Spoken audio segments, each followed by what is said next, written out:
All right, guys, thank you for coming today to this voluntary meeting with Mountain Health Clinical Solutions. This is a group meeting, and we're structuring it around communication, specifically with respect to team building within our immediate group of coworkers. I'm Danielle Gibbs. I'm a student at Lindsay Wilson, and I'm actually pursuing a degree in counseling and human services. I'm working today under the supervision of Caitlin Ritchie, and I will be your group facilitator.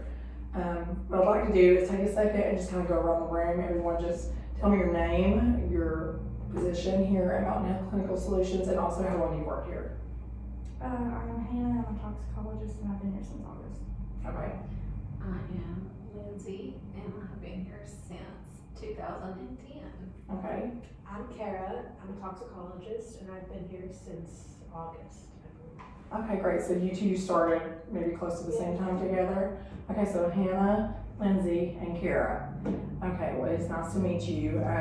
Like I said, this is a voluntary group, so your attendance is, it's a smaller group, so attendance is going to be kind of priority, in order to make sure that the flow of things, really we get the benefit out of it that we need. So what I'm going to do right now is just discuss the rules of the group. That way we have an idea of how we want to treat each other within the group and respect each other. So rule number one, these are all outlined to you in the informed consents that you sign. So rule number one, anything said between two or more group members must remain in the setting of the group. It's important that the group and the facilitator respect the confidentiality of the group and its members. So everything said in the group is confidential. Participation is encouraged but not required. Every group member has the right to pass on a topic that they do not feel comfortable discussing. All group members agree to avoid destructive behavior. So we're not going to be intimidating, belittling, or disrespectful. The prevention of these behaviors promotes a healthy communication and safety, it does safe space for us all, for the group and its members. So absolutely no intimidation towards other group members. Attendance is important to the flow of the objectives discussed in this group. So group members are expected to attend all 4 sessions to respect the attendance of other members in the group. However, if any of you need to leave or if you're not going to be here at any point, this will be respected and recognized that you are here voluntarily. And if a session is missed or if you do need to leave, then the next session the facilitator will bring you up to speed. That way you can continue to work forward with the group. Does anybody have any questions? Okay, great. So in the spirit of team, I just want to take a minute and talk about why we're meeting today.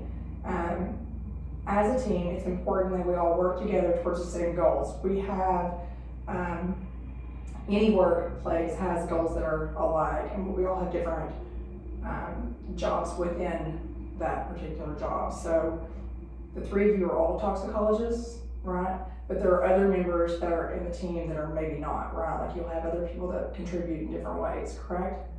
Okay, they're not represented right now, but let's acknowledge the fact that in order for the group to work together as a team, we're all going to have to talk to each other, communicate with each other, and respect that while positions may be different and while division of labor may be different and look different to us all, that those particular jobs assigned to particular positions all work together to the goal of the group. Does that make sense? Mm-hmm. Okay, great. So we're going to talk today about communication, specifically positive versus negative communication. What I want right now is for you all to tell me what you think communication is. How would you define that? It's hard to do without using the word communicate. Okay. So, a way of getting your views and feelings across. Okay.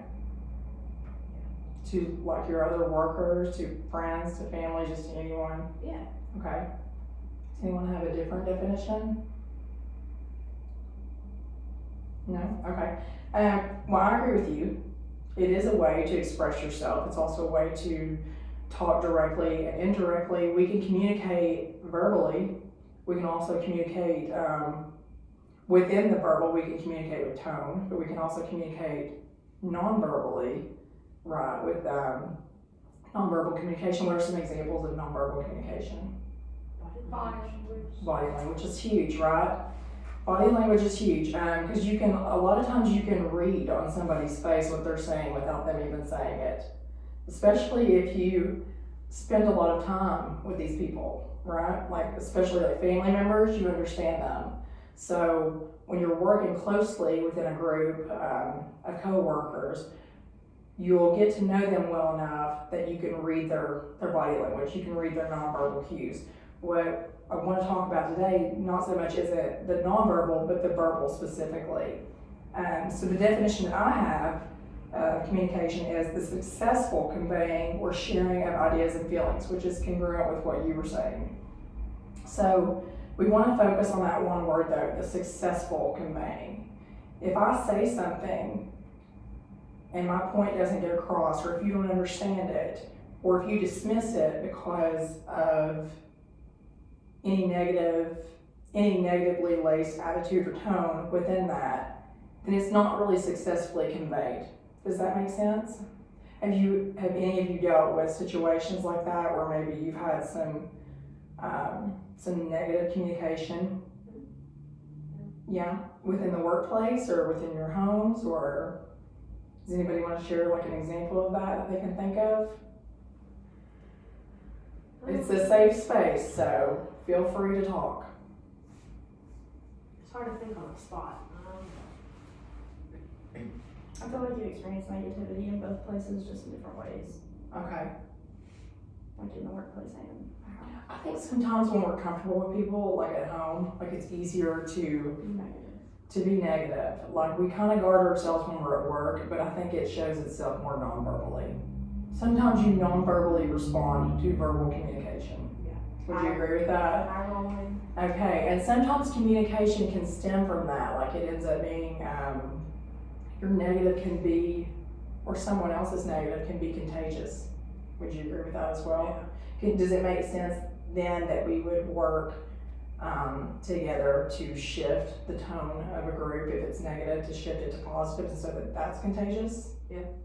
Are there people in your life that you've been around that, you know, you enjoy being around them because of their energy or because of like their positivity? Yeah. Are there people here at work that you feel like maybe you enjoy being around them, or also maybe not enjoy being around because of their energy? Yeah.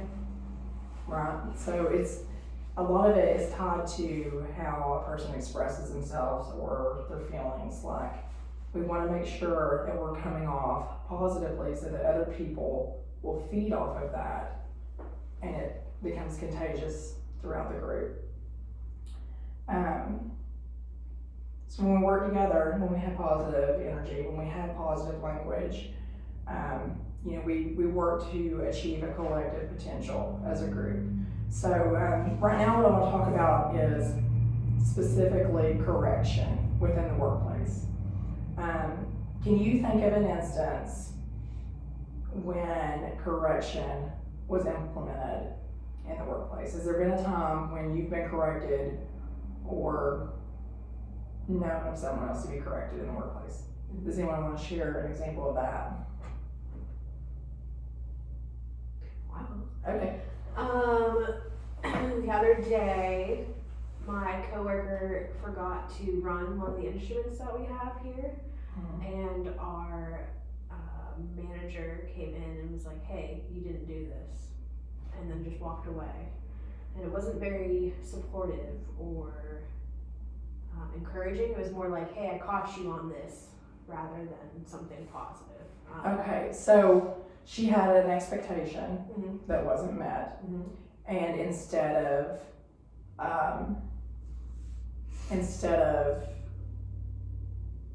the tone being set, you know, I want to show you this because, you know, I noticed yesterday that this wasn't turned on. It was an I caught you attitude. And I caught you culture is very, it's present in a lot of workplaces. And it creates a toxic environment where, you know, you're afraid to make a mistake because you're afraid to talk about the mistake, because you're afraid of the criticism and the correction from the mistake. And often that can lead to situations that are progressively worse, because if you start hiding mistakes because you're afraid to talk about them, then what happens? More mistakes. More mistakes. More mistakes. And especially in a setting like this, like where you're a toxicologist, these are people's lives. And so if you're hiding mistakes and not owning them because you're afraid of the correction, you're afraid of the criticism, right, then you're less likely to step up and talk to someone about it. What I'd like to do is talk about the language we use when we talk to people. I'm going to give you a statement, and I want you to help each other figure out ways that we can change the statement so that it goes from negative to positive. Okay? Okay. Let's see. So the first statement let's do is if I walk into work and you're just like, I can't do it.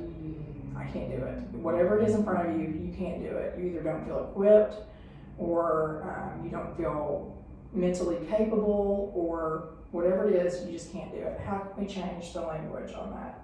How can we change our thinking so that we can do it? Are you like saying this to somebody or just like To yourself. Okay.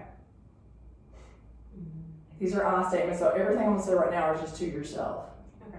Okay? I can do it. Okay? We're all capable. It's just like what's the effort we're willing to give, Yeah. right? There are times when maybe we absolutely can't do something. You're not equipped. You don't have the tools, right? So what would you do in that situation? Ask a coworker. Ask for help, right?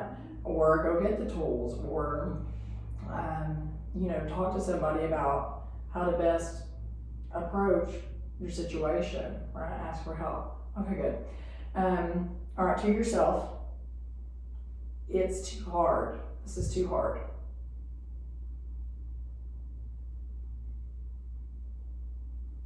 What do you think you would say to yourself to change that? Like, this is too hard, I can't do it.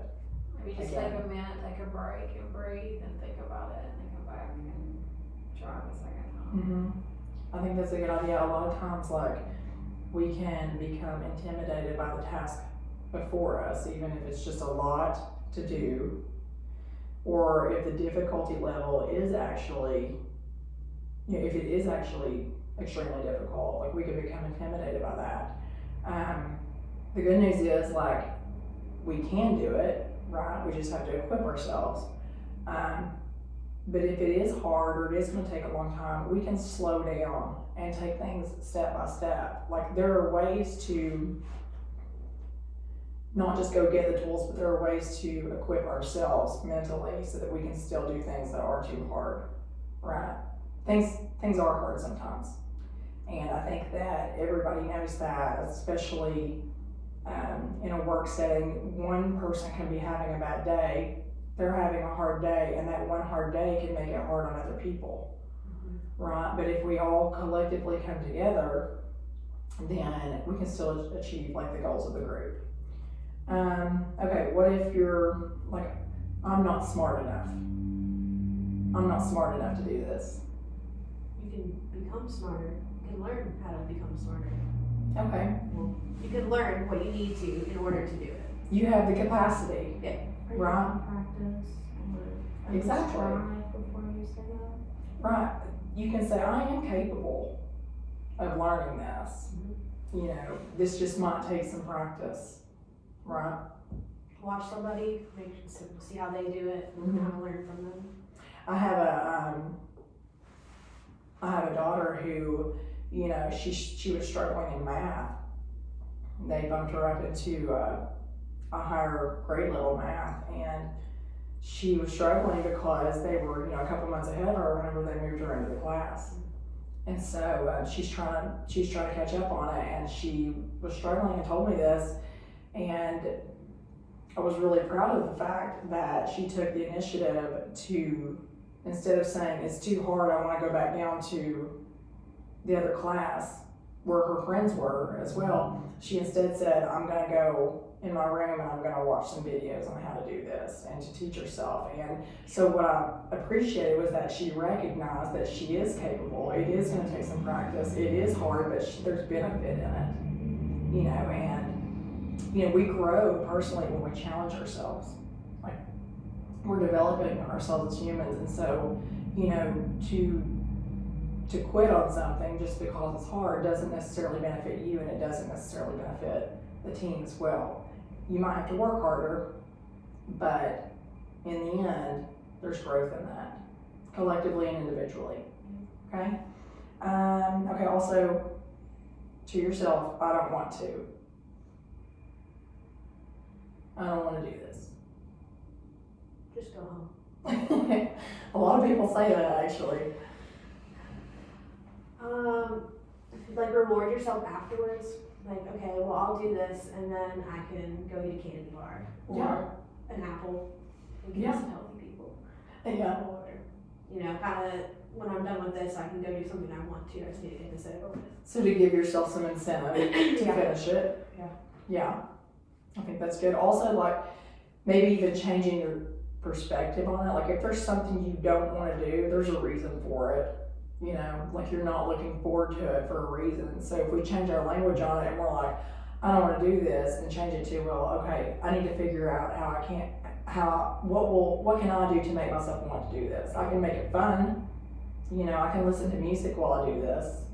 I can, you know, like you said, reward myself when I'm finished, or you can focus on, you know, the results and, you know, kind of taking some pride in the fact that, like, you pushed yourself to do it even though you didn't want to. Like, if you do one thing that you don't want to, like, then it sort of works. It could, like, convince yourself that you're capable of doing anything. Like, it doesn't matter if you want to do something or not. Like, if something has to be done, it has to be done. If you don't do it, what happens in a team situation? If something needs done and you don't do it, Somebody else has to do it. so what does that make you look like? Lazy bum. Yeah, I mean, it's not a flattering look. You know, like, people will perceive you differently because of your attitude. You know what I mean? So okay, so great. I'm glad for all of that. What I want to do now is just sort of shift just a little bit and talk about not I statements, but you statements.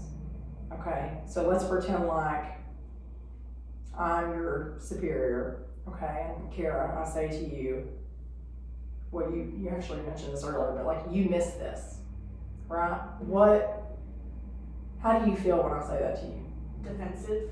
Okay. Embarrassed. Okay. Upset. Accused, maybe? Yeah, nothing good. Just, are you willing to listen to what I have to say after that, or are you like, kind of like, I'd be in my you're head. busy in your head Yeah. processing? Okay.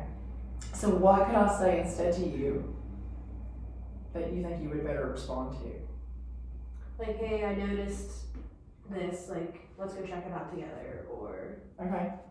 you know, I noticed that this wasn't done, like, are you alright, did something happen, did you get distracted, like. I think that's a great way to actually amend that, because when you do that, like, you convey to the other person that you care about them too, right? And then you build a rapport with them, and when you build a rapport with someone, it's easier to work with them as well. So I think that's a great idea. Okay, so what if I say, you're wrong? You're wrong about that. You're wrong. Like, and I just stand firm on my position, but it's an opinion. It's not like, And you're my supervisor, yeah. I'd ask how am I wrong? I think Yeah. it depends too, like, if you're like, if you actually, no, I won't say you actually are wrong, but if it's something like objective, like, you can't tell me, wait, is that the right term? Objective is like it's truth, right? So Okay, yeah, so objective, like, that'd be one thing, like, Yeah. if I'm like, the sky is green, Mhm. like, no, you're wrong. Versus, I like mac and cheese. You Okay. can't tell me I'm wrong on that. That doesn't. So I don't know. I think that kind of depends. But like, if Lindsay told me that I was wrong because I didn't fill, I was wrong. I didn't fill up the pipette tips. Mhm. Like, okay, you're Yeah. you're right. I am wrong there. But if she said I was wrong because I didn't like spicy foods, Mhm. that would be harder to. Yeah. I guess. Because it's a difference of opinion. Yeah. At that point, right? Yeah. So in that instance, maybe you could say, listen, you know, I see that differently, Mhm. you know, or that's not the way I interpret that. Yeah. You know, because there are instances with that when that will happen. You'll have differences in how things should be, what jobs should be ordered in what order, or you know, everybody works differently. But if we all like use our own skills and our own capabilities and what works for us in order to achieve the same goal, then that's okay, right? I don't have to do things exactly the same way as you, as long as we both get the same result. Yeah. Do you know what I mean? And I think there's a respectful way to Ethically, but yeah. There's a respectful way to disagree, even if, like, let's say I don't agree with your opinion, just to say you're wrong, that's Mhm. not very productive or helpful. It's almost like you're shutting down the conversation Yeah. when you say that. You're not giving someone else room to feel or think who they are, from a place of like who they are, right? Okay, last one. You didn't do that right. Like if I say to you, you didn't do that right. Like how could I have better said that? That maybe. You could say, I don't think you did this right, let me show you how to do it, Mm-hmm. something like that. Mm-hmm. And you would better respond to that versus me just coming at you and just very accusatory saying you didn't do this right. Because if you Also- don't know how to do something, you should probably be taught. Right. And sometimes we all have different learning styles too. And so like one person can teach 5 people and those 5 people will learn differently. And that's okay. You just, if this is the goal, if the overall goal is to reach this, then we have to figure out how to cater to each person's learning style. That way we can each get there, right? Okay, so maybe you could even say like, can you tell me why you did it this way? And that way you can get to the root too, right? Okay, we're about to wrap up. I want to make sure that everyone understands that like there's a difference between criticism and feedback. Feedback is we're talking to each other about what's happening, but we're doing it in a way that is building each other up. Like you don't have to tear someone down to correct them. You also don't have to have negative tone or attitude. You know, that's contagious. Like what kind of contagious spirit do you want your work team to have? You know, is it easier to come to work if you dread it or if you're excited about it? Obviously excited. Right, so if you're coming to work every day to a toxic environment that's just laced with negativity and attitude and, you know, belittling or anything of that nature, then it's going to be really difficult for you to have the want to get up and go. So that affects you personally too. Like sometimes we take our work home with us. But when we get up and we contribute positively, then it's contagious and we'll get feedback, positive feedback versus, you know, a lot of people say, you know, constructive criticism is positive feedback, but I think that not everybody interprets criticism constructively. So if we just approach every situation from a, how would I best respond to this, and when I bring this to this person's attention, then I think that it sets the team up for a greater chance of success in the end. Like you want everybody to be cohesively tied to each other, and then that way everybody works together better. You agree with that? Okay. All right. Does anybody have any final thoughts or questions? Do you feel like you understand the difference between feedback and criticism, or are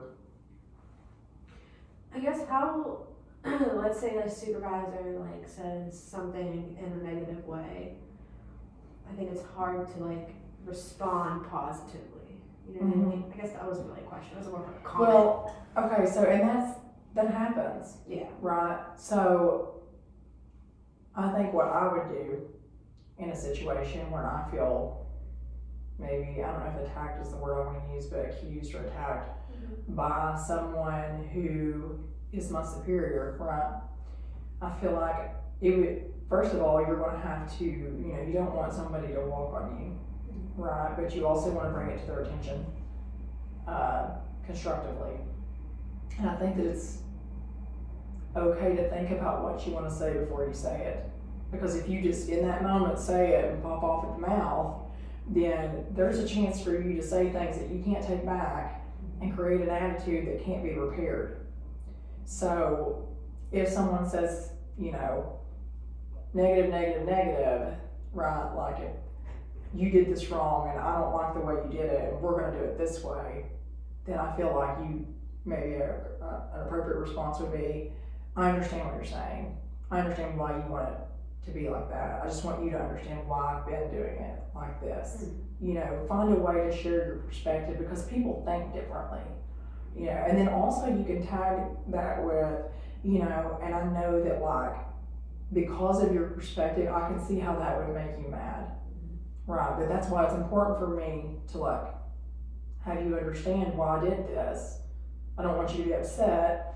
Also, it's really important, you know, to me that we maintain a good relationship, and so whatever I need to do to fix it, I'm willing to do. I just want you, you know, it'd be great if you could meet me there, you know, because you don't, you know, it's okay to talk to people and to hold them accountable. Yeah. It's actually, you know, it makes for a healthy work environment, but you just have to be willing to take a second and think about it before you do it. You don't want to rush and, like I said, like say things that can't be unsaid.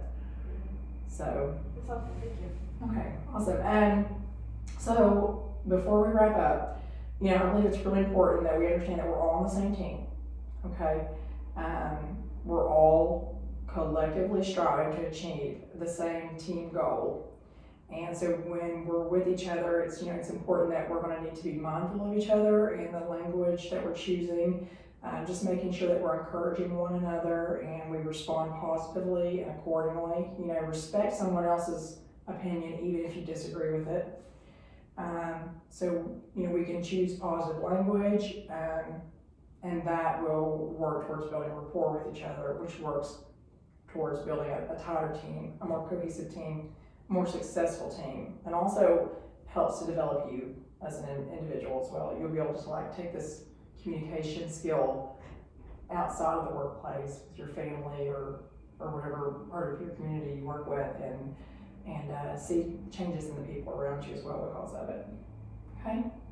All right, I appreciate your time today. I'm really thankful that you all showed up and that everyone was, you know, participating, and I hope that from this, like when we leave, that we're able to take this skill with us and just be aware of our language and how it works to lessen offense and to create trust and unity in our groups. You know, there's always room to grow, so we can start with ourselves and then use that to work towards building a better team. Okay? Thank you all. Thank you.